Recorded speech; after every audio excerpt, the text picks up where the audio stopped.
11월 7일 목요일 이른 아침입니다. 오늘 말씀 읽기 본문은 역대하 8장과 9장입니다. 본문을 다음 4단락으로 나눌 수 있겠습니다. 첫째는 8장 솔로몬의 건축과 정복, 둘째는 9장 1절 이하 12절 스바 여왕의 방문, 셋째는 9장 13절 이하 28절 솔로몬의 재산과 지혜, 마지막 네 번째는 9장 29절에서 31절 솔로몬의 죽음.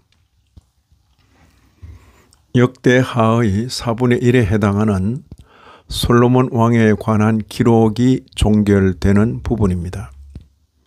결산을 생각하며 솔로몬 왕을 생각해 보고자 합니다.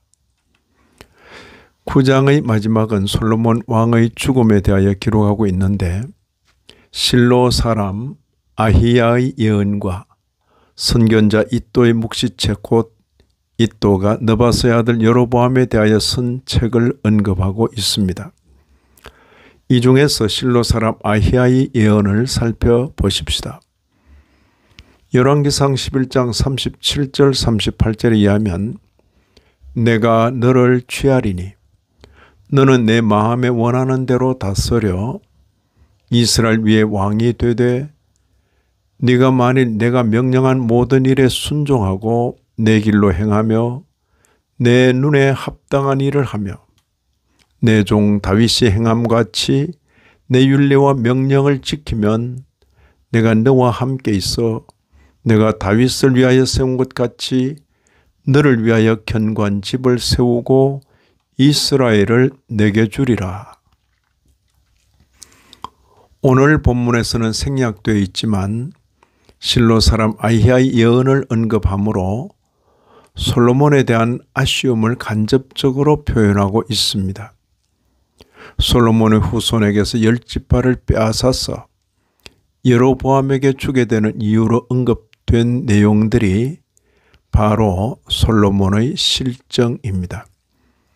열왕기상 11장 33절에 이는 그들이 나를 버리고 시돈 사람의 여신 아스다롯과 모압의 신 그모스와 암몬 자손의 신 밀콤을 경배하며 그의 아버지 다윗이 행함 같지 아니하여 내 길로 행하지 아니하며 나 보기에 정직한 일과 내 법도 내 율례를 행하지 아니함이니라.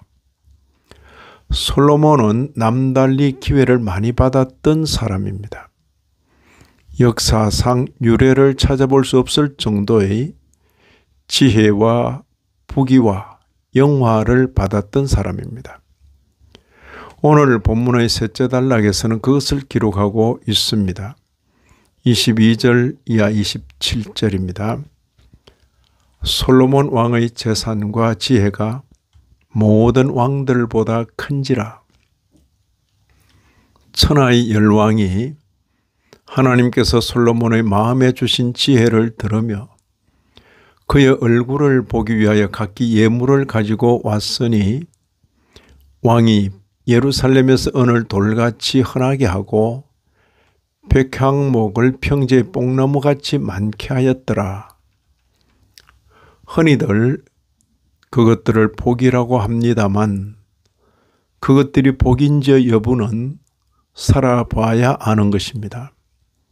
오히려 기회라고 부르는 것이 더 나을 것입니다.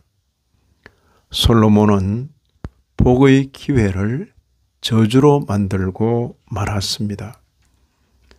이런 말씀을 읽는 신약교회 성도인 우리들로서 먼저 이런 내용을 역사로 봤습니다. 아하, 그때 하나님께서 솔로몬에게 이런 기회를 주셨고 솔로몬은 그런 기회를 그렇게 썼구나. 동시에 계시로 받아 우리 신행의 교훈으로 적용합니다. 기회는 기회일 뿐이로구나. 흔히들 복이라고 하는 것이 단지 기회일 뿐이로구나. 나아가 영원을 향한 노정의 교훈으로 적용합니다. 일생에 주어지는 기회를 선용하여 영원 복으로 만들어야 하겠구나. 이 아침에도 말씀에 참여하신 모든 분들 위해 하나님의 크신 은혜가 더하시기를 진심으로 기원합니다.